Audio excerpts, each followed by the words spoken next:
SIR মানে special intensive revision নিয়ে প্রতি মুহূর্তে মানুষের মনে চরম টেনশন বিরাজ করছে।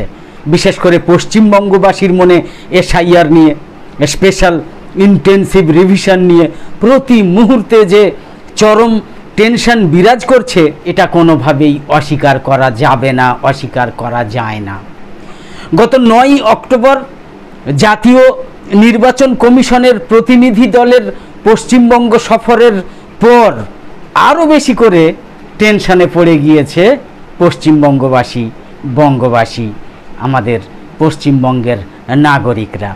তো সেই বিষয়টা নিয়েই আজকে আমাদের বিশেষ প্রতিবেদন, সেই বিষয়টা নিয়েই আজকে আমাদের বিশেষ প্রতিবেদন উপস্থাপন করছি আমি জাকির হোসেন শেখ। ভোটার তালিকায় বিশেষ নিবিড় সংশোধনী বাংলায় করলে যা দাঁড়ায়, সেই এসআইআরে কোনো বৈধ ভোটারের নাম বাদ যাবে না বলে নির্বাচন কমিশন আশ্বাস দিয়েছে ওই দিন। পূর্ব মেদিনীপুরের কোলাঘাটে গত পরশু ভোটার তালিকা সংশোধন নিয়ে এক উচ্চ পর্যায়ের বৈঠকের পর রাজ্যের মুখ্য নির্বাচনী আধিকারিক মনোজ কুমার আগরওয়াল এই আশ্বাস দিয়েছেন। দুদিনের সফরে রাজ্যের এসআইআর প্রস্তুতি খতিয়ে দেখতে এসেছিলেন সিনিয়র উপনির্বাচন কমিশনার জ্ঞানেশ ভারতী সহ কমিশনের 4 সদস্যের প্রতিনিধি দল। ওই দিনের বৈঠকে উপস্থিত ছিলেন বাঁকুড়া, ঝাড়গ্রাম এবং পূর্ব মেদিনীপুরের জেলা নির্বাচনী আধিকারিক, পুলিশ সুপার, ইআরও, এইআরও সহ অন্যান্য আধিকারিকরা। রাজ্যের তরফে ছিলেন মুখ্য নির্বাচনী আধিকারিক মনোজ কুমার আগরওয়াল, অতিরিক্ত মুখ্য নির্বাচনী আধিকারিক দিব্যেন্দু দাস এবং অরিন্দম নিয়োগী প্রমুখ। বৈঠকে মূলত বুথ লেভেল অফিসার অর্থাৎ বিএলওদের ভূমিকা এবং দায়িত্ব নিয়ে আলোচনা হয়েছে। নির্বাচন কমিশনের তরফে জানানো হয়েছে, বিহারে যেভাবে এসআইআর প্রক্রিয়া সম্পন্ন হয়েছে, পশ্চিমবঙ্গেও ঠিক সেই একই পদ্ধতি অনুসরণ করা হবে। সিনিয়র উপনির্বাচন কমিশনার জ্ঞানেশ ভারতী বৈঠক শেষে স্পষ্ট বার্তা দিয়ে বলেছেন, কমিশনের নির্দেশ সবাইকে মেনে চলতে হবে, না হলে আইনানুগ ব্যবস্থা নেওয়া হবে। বুথ লেভেল অফিসারদের নিরাপত্তা সংক্রান্ত প্রশ্নের জবাবে তিনি জানিয়েছেন, আইন শৃঙ্খলা রক্ষা এবং নিরাপত্তার দায়িত্ব সম্পূর্ণ কিন্তু রাজ্যের, তবে নির্বাচন কমিশন নিজস্ব নজরদারি চালিয়ে যাচ্ছে এবং প্রতিটা পদক্ষেপ পর্যবেক্ষণ করছে।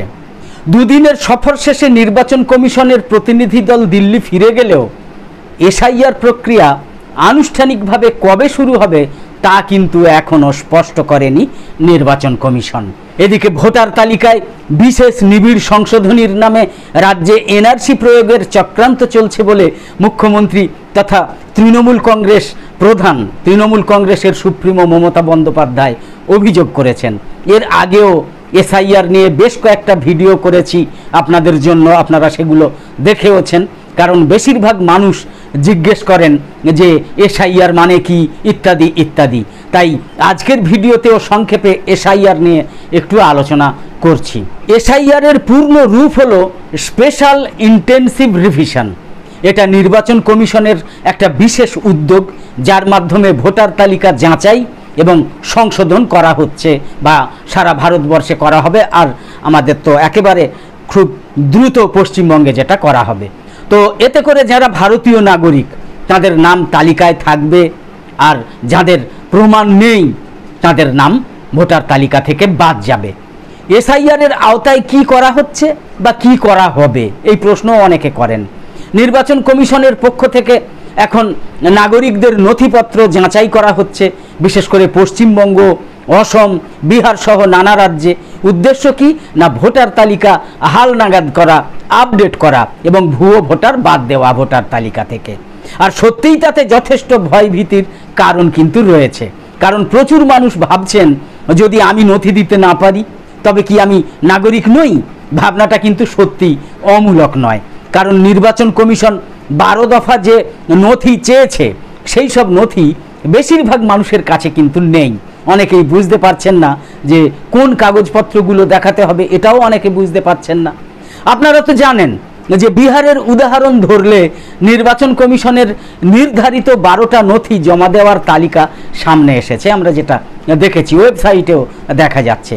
কিন্তু নির্বাচন কমিশন দ্বারা প্রকাশিত সেই 12টা নথির সবকটা নাকি তার মধ্যে যে কোনো একটা জমা দিতে হবে সেটা কিন্তু এখনও অনেক মানুষের কাছে স্পষ্ট নয়। 12টা নথির মধ্যে যেমন 1 নম্বরে আছে জন্ম সনদ মানে বার্থ সার্টিফিকেট, 2 নম্বরে আছে পাসপোর্ট, 3 নম্বরে আছে শিক্ষাগত যোগ্যতার সার্টিফিকেট যেমন মাধ্যমিক বা উচ্চ মাধ্যমিকের সার্টিফিকেট, তারপরে 4 নম্বর হচ্ছে পিতামাতার জন্ম সার্টিফিকেট মানে বার্থ সার্টিফিকেট বা নাগরিকত্বের প্রমাণপত্র, বিশেষ করে 2002-এর পর জন্মগ্রহণকারীদের জন্য, 2002-এর পর যারা জন্মেছেন তাদের জন্য। 5 নম্বর হচ্ছে সরকারি চাকরির পরিচয়পত্র বা পেনশন অর্ডার। 6 নম্বর হচ্ছে স্থায়ী বাসিন্দার শংসাপত্র মানে পার্মানেন্ট রেসিডেন্ট সার্টিফিকেট। 7 নম্বর হচ্ছে ভূমি সংক্রান্ত দলিল, ভূমি সংক্রান্ত রেকর্ড, পর্চা বা বাড়ি বরাদ্দ সংক্রান্ত অর্ডার মানে হাউস অ্যালটমেন্ট অর্ডার। 8 নম্বর হচ্ছে বন অধিকার আইন অনুসারে ইস্যু করা সনদপত্র ফরেস্ট রাইটস সার্টিফিকেট। 9 নম্বর হচ্ছে জাতিগত শংসাপত্র মানে এসসি এসটি ওবিসি সার্টিফিকেট। 10 নম্বর হচ্ছে রেশন কার্ড বা ফ্যামিলি রেজিস্টার পরিবারের নাম সহ। 11 নম্বর হচ্ছে 1987 সালের আগের সরকারি দলিল। আর 12 নম্বর হচ্ছে এনআরসি মানে এনআরসি সংক্রান্ত সার্টিফিকেট যদি সেটা প্রযোজ্য হয় বা কোনো রাজ্যে যদি সেটা হয়ে থাকে সেই সার্টিফিকেট। এসআইআরে আবেদনকারীর 3টে ক্যাটাগরি, এটা কিন্তু মনে রাখতে হবে। এক হচ্ছে যাদের জন্ম 1 জুলাই 1987 সালের আগে, তাদের জন্য মানে তাদের ক্ষেত্রে নাগরিকত্ব নিয়ে প্রশ্ন তোলা হবে না, সেক্ষেত্রে যে কোনো একটা নথি জমা দিলেই যথেষ্ট, যেমন জন্ম সনদ মানে birth certificate, school certificate, ration card ইত্যাদি। বলা হচ্ছে এর বিকল্প আবার সহজ পদ্ধতিও আছে, যেমন আপনার নাম যদি 2003 সালের ভোটার তালিকায় বা তার আগের ভোটার তালিকায় থেকে থাকে তাহলে শুধু সেই তালিকার পৃষ্ঠাটা জমা দিলেই চলবে, অতিরিক্ত কিছু লাগবে না।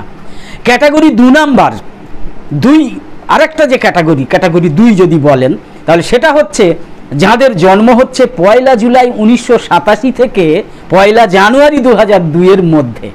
এই ক্যাটাগরিতে থাকা ব্যক্তিদের জন্য একটু বাড়তি নিয়ম কিন্তু রয়েছে ওই সব নির্বাচন কমিশনের ফরম্যাটে। সেক্ষেত্রে তাদের দিতে হবে নিজের একটা বৈধ নথি, যেমন জন্ম সার্টিফিকেট, স্কুল সার্টিফিকেট ইত্যাদি, এবং পিতা বা মাতার একটা নথি যেটা 2002 বা তার আগের সময়ের।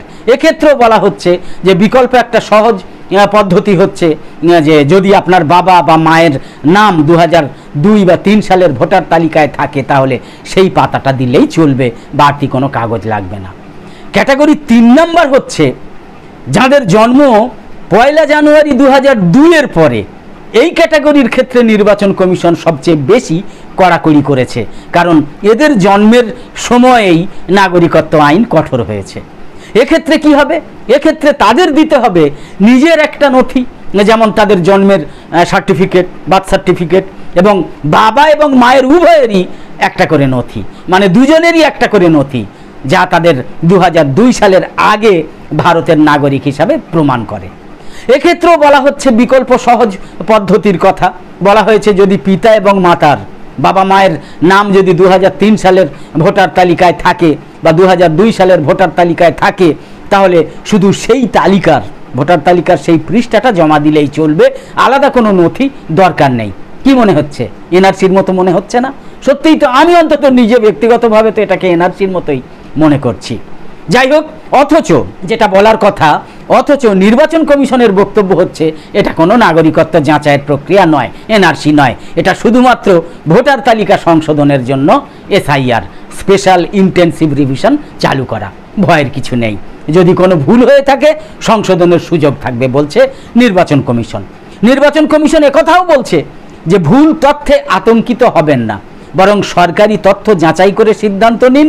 নির্বাচন কমিশন সব নাগরিকের প্রতি এই বলে অনুরোধও করেছে যে ভোটার তালিকা সংশোধনে অংশ নিন, প্রমাণপত্র আপলোড করুন, প্রয়োজনে ফর্ম 6, ফর্ম 7 ইত্যাদি পূরণ করুন, নাগরিক হিসাবে আপনার অধিকার রক্ষা করুন, এটা বলছে নির্বাচন কমিশন।